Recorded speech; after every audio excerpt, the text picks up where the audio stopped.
Karen Snyder was born on July 29, 1948, in the small American town of Cedar Lake, Indiana. She was raised in a very large household with 2 brothers and 3 sisters. During high school, Karen met a boy named Paul, and they chose to get married when she was only 17 years old. Soon after, Karen became pregnant, and in 1966, their daughter Paula was born. Although Karen was just 18 at the time, she and her husband felt prepared and delighted to begin their own family. They relocated to a town called Calumet, Illinois, where Paul's parents were living. The family settled on the same street as his parents, just a few houses down, which allowed them to see Paul's parents daily and spend much time with their granddaughter. Calumet, with a population of roughly 25,000 residents, was situated not far from Chicago and was considered a very safe place to reside. Karen devoted most of her time to caring for their child, while Paul found employment with the local railroad. On November 12, 1966, Paul left for his night shift at about 2 p.m. A few hours later, he attempted to call Karen, but she did not answer. This seemed unusual since she was expected to be at home and could not have left their 2-month-old daughter alone. Worried, he phoned his parents, who were living just a few houses away, and asked them to check on Karen. They walked down the street and knocked on the door, but nobody responded. His parents did not have a spare key, so they kept knocking for several minutes and then went back home to call their son. Paul grew even more anxious and chose to leave work early to make sure everything was all right. As he drew closer to the house, his concern deepened further. The porch light was turned off. The blinds were tightly shut. This was strange because Karen always kept the porch light on for him whenever he worked the night shift. Paul tried opening the door with his key and realized that it was unlocked. He entered the living room and felt relieved when he saw his 2-month-old daughter sleeping inside a playpen near the working television. However, Karen was nowhere to be found, so he started calling out her name while checking each room. As Paul decided to head upstairs, he attempted to switch on the staircase light, but the switch did not work. He walked into the bedroom and turned on a lamp, which revealed a horrifying sight. The room was a mess, and there was blood everywhere. Lying on the floor was Karen, showing no signs of life, and Paul instantly realized she was dead. After regaining himself from the shock, Paul went downstairs, called the police, and carried his daughter outside. While he was waiting for the police and ambulance to arrive, his parents came out to the street and saw him crying and pleading for help. Paul's mother grabbed a flashlight and hurried into the house, hoping she could help Karen, but the moment she saw Karen's body covered in blood, she knew there was nothing more that could be done. Shortly after, the medics and police arrived. The doctors could only confirm Karen's death, and the investigators began searching through the crime scene. On the back door lock, they discovered shallow scratch marks, pointing to an attempted break-in. However, the door remained locked, suggesting that the intruder first tried to enter that way but was unsuccessful. Next, they noticed a broken basement window with a blood trail leading from it all the way to the front door. Investigators theorized that after failing to get in through the back door, the intruder attempted to enter via the basement and injured themselves on the broken glass, which explained the blood on it. Since the intruder did not actually come in through the basement but instead went to the front door, it suggested that it was either already unlocked or that Karen had opened it herself. In the living room, they located more blood, showing that the attack most likely started there, catching Karen while she was near her daughter's crib. The blood trail continued from the living room up the stairs, down the hallway, and into the couple's bedroom, where Karen's body was lying. The bedroom was in complete disarray, blood spread across, with many items broken and scattered, proving that Karen fought back fiercely. There was a phone inside the bedroom, but it had been torn from the wall. Police believed Karen might have run there ahead of the intruder in an attempt to call for help, but she was unable to do so. Back then, there was no universal emergency number like 911. Local police each had their own numbers, so detectives suspected she may have dialed the wrong one in her panic.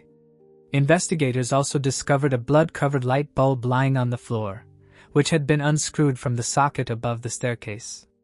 It seemed that the intruder had done this, though the reason remained unclear.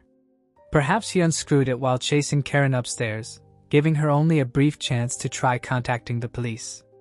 In the downstairs bathroom, officers came across a pile of blood-stained clothes and various items. Among those items were a pair of pants, a washcloth, and a bedsheet. Detectives believed the killer had used these things to wipe the blood off his hands and clothing.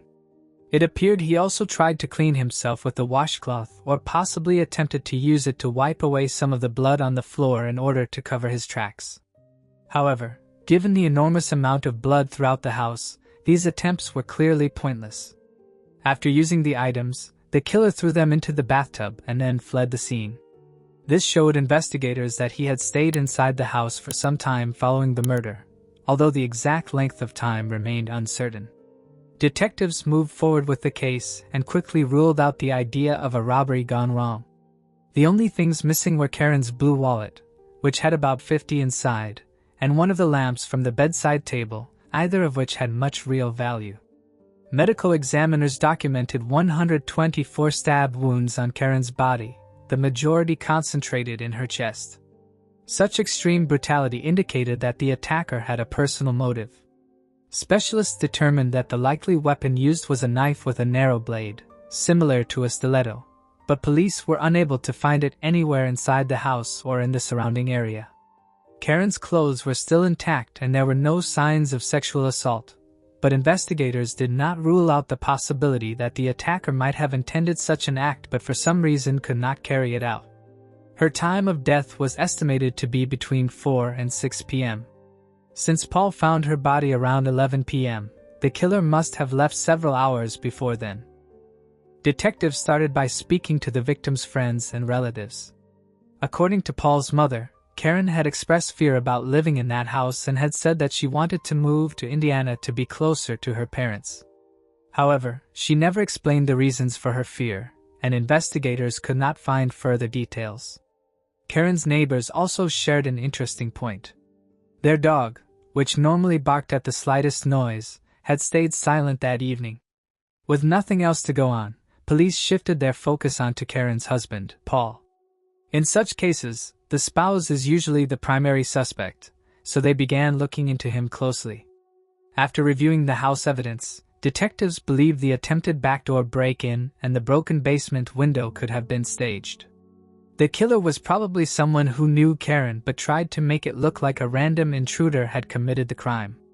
This suggested that Karen either willingly opened the door for the killer or the killer had a key. Investigators began questioning Paul and worked to determine whether he could have had the chance to commit the crime. They considered the possibility that he killed Karen before leaving for his evening shift, since he had gone to work after lunch that day. They also checked to see if he had remained at his job for the entire shift or if he had left at some point. Paul denied any involvement in his wife's murder, but police still continued to view him as their main suspect. With barely any evidence, they tried to pressure him into confessing, summoning him for questioning repeatedly. But despite the ongoing pressure, Paul firmly stuck to his innocence. Karen's funeral was held 6 days after her death. Along with her family and friends, detectives also attended the ceremony and soon noticed something odd. One of the pallbearers had a deep wound on his forehead, and his hand was wrapped in a bandage. Police identified him as James Barbier, a friend of both Paul and Karen. He worked with Paul at the railroad and had carried out some repairs at the house shortly before the murder. Karen knew James quite well and may have opened the door for him. Investigators began digging into James and found out that on the night of the murder, he had gone to a local hospital with serious injuries to his hand and face, needing stitches. This lined up with the evidence indicating the killer had cut himself on the broken basement window glass. James became the second suspect, and detectives brought him in for questioning. He denied any part in the murder, saying his injuries came from tripping over a stump in the dark while coming home drunk from a bar and hurting himself on splinters. James' wife confirmed that he returned home that night drunk, with his hand bandaged and a cut on his forehead. She said he was behaving strangely and appeared shaken, but added that since James was an alcoholic and often became extremely drunk, his behavior was not unusual. When police talked to individuals who spent time in bars near Karen's neighborhood, they found witnesses who had seen James there that day. However, nobody could state the exact times he had been present. When experts finished reviewing the evidence from Karen's house, they uncovered something significant. As suspected, there were two different blood types. One matched Karen's, while the other was of a different type, the same as James's. Although this blood match was not solid proof against James, detectives decided to arrest him, hoping he would confess. At the same time, they cleared Paul of suspicion, as none of the blood samples matched his type. James still denied being involved, insisting his injuries really came from his fall. The police hoped forensic experts could uncover further evidence, but were disappointed. The fingerprints from the scene were smudged, and without DNA testing, they could not get any further with the blood evidence. Eventually, they had to release James and continued their search for new leads. Since then, investigators checked several other suspects and interviewed dozens of people, but the case stayed unsolved for years. Karen's murder forever changed their small town, once known for being safe. Residents remembered the horrific crime for a long time and questioned who could have committed it. At the time, the police did not publicly reveal the suspects' names, including James, so only Karen's relatives and close friends knew about his potential involvement. In later interviews with reporters, they said they were convinced James was guilty, but with no strong evidence, proving it was impossible. Karen's father died in 1973, 7 years after her murder, and her mother passed away in 1977. Neither of them ever found out who had killed their daughter. Paul eventually remarried, and his second wife helped raise Paula, essentially becoming the mother the girl never had the chance to know. Her relatives decided not to tell Paula how her real mother had died, trying to protect her from the horrifying truth. Paula later remembered that when she began attending school, other children teased her simply because her mother had died. A few years later, knowing she could hear the truth from others or stumble upon newspaper stories, her relatives finally told her what had really happened to Karen. In 1989, at the age of 45, Paul passed away due to health problems, never learning the truth either. For decades, no progress was made in the case. Paula occasionally gave interviews to reporters, saying she still hoped to see justice and mentioning that she often called the local police department to ask if there were any new updates. But they always told her there were no new leads and the case remained unsolved for years. This continued until the end of 2022, when one day the police received a call. A 29-year-old man contacted the police department responsible for Karen's case, asking about any new developments. The man explained that he had known about the crime his entire life, since his grandmother had spoken about it to him when he was a child. It turned out his family were distant relatives of Karen's, and the man wanted to know if the police had managed to make any progress in solving the mystery. He told them that he had been reading newspaper articles about the case at work, and wondered whether modern technology might help finally solve it. This led him to reach out to the police. To his surprise, the police department decided to reopen the case following his call. Naturally, none of the original detectives were still active, so a new team began reviewing all the materials from scratch. They learned that nearly all the evidence except for the blood samples collected from the floor had not only been preserved but was also well maintained for over 56 years. This included Karen's clothing as well as several household items. The detectives sent every remaining piece of evidence to the laboratory, where experts began analyzing them with modern technology. At the same time, the police re-interviewed every living person who had once been connected to the case. 16 months after the case was reopened, detectives finally received a long-awaited call from the lab. Experts had located several drops of blood on Karen's dress and managed to extract a DNA profile from an unidentified male. Police instantly sought a warrant from a judge to take a genetic sample from their main suspect, James, who was still alive. They quickly collected his sample, sent it to the lab, and soon received confirmation. James's DNA matched the blood found on Karen's dress. This proved that James, who had been only 21 at the time of Karen's death, had been inside her house the day she was killed, and he had originally lied about how he got his injuries. On April 29, 2024, police went back to James's home and the 79-year-old man was finally arrested for murder. When informed of the DNA match, James did not deny it and confessed to the crime. Although police have not released all the details of his interrogation because of the ongoing legal case, James admitted that he had known all his life he would eventually be caught. James was charged with first-degree murder and was released on bail because of his age and poor health. Because of James's condition, the risk of him escaping was considered almost non-existent. However, Karen's relatives were deeply upset since they had already endured decades of pain watching the killer live freely. As for the motive, it still remains unclear. The first court hearing took place at the end of May, and more information is expected to come out only during the trial. According to the main theory reported by the media, James had been in love with Karen and was jealous of her husband once she married him.